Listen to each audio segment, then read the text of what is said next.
আসসালামু আলাইকুম। এটিএন বাংলা সংবাদে সবাইকে স্বাগত জানাচ্ছি নাবিলা রহমান। শুরুতেই বিআরবি কেবলস সংবাদ শিরোনাম। উন্নত চিকিৎসার জন্য সিঙ্গাপুর জেনারেল হাসপাতালে ওসমান হাদি। প্রধান আসামি ফয়সালের স্ত্রী সহ ৩ জন ৫ দিনের রিমান্ডে। ৪৮ ঘণ্টার মধ্যে হামলাকারীদের গ্রেপ্তারের দাবি ডাকসুর। কেন্দ্রীয় শহীদ মিনারে সর্বদলীয় প্রতিবাদ সমাবেশ থেকে হামলাকারীদের দ্রুত গ্রেপ্তারের দাবি। নির্বাচন কমিশনের দায়িত্ব জ্ঞানহীন বক্তব্য এবং গোয়েন্দা ব্যর্থতার কঠোর সমালোচনা।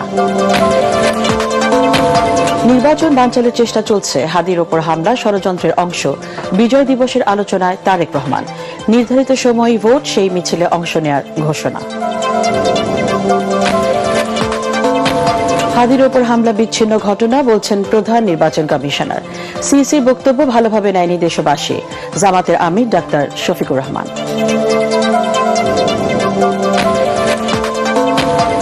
এবং মানবতা বিরোধী অপরাধের মামলায় শেখ হাসিনা ও কামালের আমৃত্যু কারাদণ্ডের রায় চ্যালেঞ্জ করে প্রসিকিউশনের আপিল। ৬০ দিনে নিষ্পত্তির আশা।